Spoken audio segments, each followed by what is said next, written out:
美国总统 Joe Biden 星期二6月4日签署一项涉及美墨边境非法移民管控的新行政命令，在非法移民人数1天之内超过一定标准的情况下，迅速将非法越境进入美国的人员送回墨西哥，并暂停受理政治庇护的申请。拜登签署的行政命令最关键的一点就是设置了一个熔断机制，即当美国边境巡逻队在美墨边境扣押的非法移民人数1天之内超过2500人，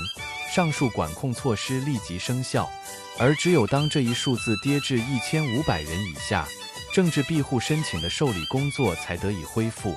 据消息人士在拜登签署行政命令之前向媒体透露，限制措施不适用于无成人陪伴的未成年人。还有王法吗？还有法律吗？从以往的经验看，美国的民主党政府传统上对非法移民的政策相对宽松，而共和党政府则主张对非法移民采取相对严厉的管控措施。现在身为民主党总统的拜登也开始出台与他的政治对手前总统特朗普同样严苛的移民政策，因此遭到多个移民和民权团体的强烈批评。路透社表示，拜登之所以在边界安全和移民问题上立场趋于强硬，主要是因为非法移民问题已然成为美国选民最为关心的最重要议题之一。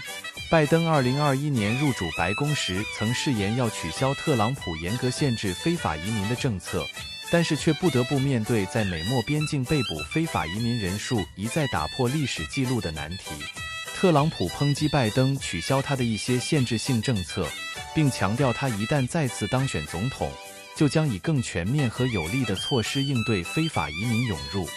自2021年拜登上台以来，已有超过630万名非法移民穿越美国边境时被拘留，这一数字自2018年开始上升，主要是由于中美洲地区的人们试图逃离一系列复杂危机，包括帮派暴力、贫困、政治压迫和自然灾害。以前因为美国边境政策实行先抓后放，非法移民可以申请庇护，在等待出庭、辩护以及移民法庭宣判结果的漫长过程中，他们可以拿到在美国打工赚钱。这个政策吸引了数千万非法移民冒着千难万险进入美国。新政出台之后，相信走线大军们会消停下来，再想钻法律漏洞非法移民美国变得异常艰难。在走线大军中，绝大部分来自拉美国家，这些地方一直以来都是美国非法移民的重要来源。这2年来，越来越多的中国人也开始走线，中国偷渡客2年暴涨50倍。新冠疫情过后，中国公民成为自南美、中美洲往北偷渡前往美国或寻求庇护的新群体，他们以走线称呼这段危险的偷渡路途。据统计，2023年在美墨边境被拘留的中国公民超过3.7万人，是2021年的50倍。接着奏乐，接着舞。走线客杨鑫告诉 BBC 中文，大家都想要在选举前赶紧过来美国，原因是担忧选后如果特朗普重新上台，将关闭美墨边界。这是拜登在选举年的一项重大执法举措，旨在缓解移民系统的压力，并解决美国选民的主要担忧。综合路透社和纽约时报报道，根据拜登发布的行政命令，非法越境移民被捕后可被迅速驱逐出境或遣返回墨西哥。新措施于6月4日午夜后生效。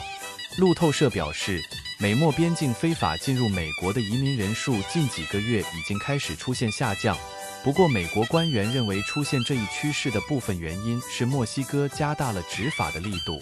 墨西哥执政党国家复兴运动党所在的竞选联盟总统候选人 Claudia Sheinbaum 星期天当选为墨西哥的首位女总统，并将于10月1日宣誓就职。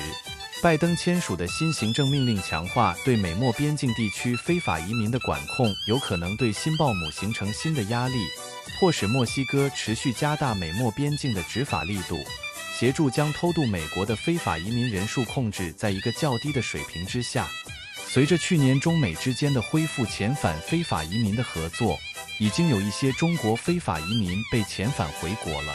根据中国现行法律，有持用伪造、变造、骗取的出境入境证件，冒用他人出境入境证件出境入境，逃避出境入境边防检查和以其他方式非法出境入境的行为者将会被罚款，情节严重更有被拘留的可能。出境后非法前往其他国家或地区被遣返的，出入境边防检查机关应收缴其出境入境证件，自其被遣返之日起6个月至3年以内不予签发出境入境证件。中国最大社交媒体平台抖音也对走线相关内容和讨论不断加大的审查力度，一些关键字开始变为敏感词。分析人士指出，抖音加强审查力度部分原因应该是走线人数的增多令政府感到尴尬。小编自己在抖音上测试了多个和走线相关的搜索，包括搜索厄瓜多尔、危地马拉、巴拿马等走线客常经过的地点，都未能找到走线客展示走线现场或是传授走线知识的短视频。除了关键字上的审查，抖音也打压了传播走线知识的博主。10月底的时候，云飞删除了自己分享的走线视频，尽管如此，他的账号还是很快被抖音封杀。激动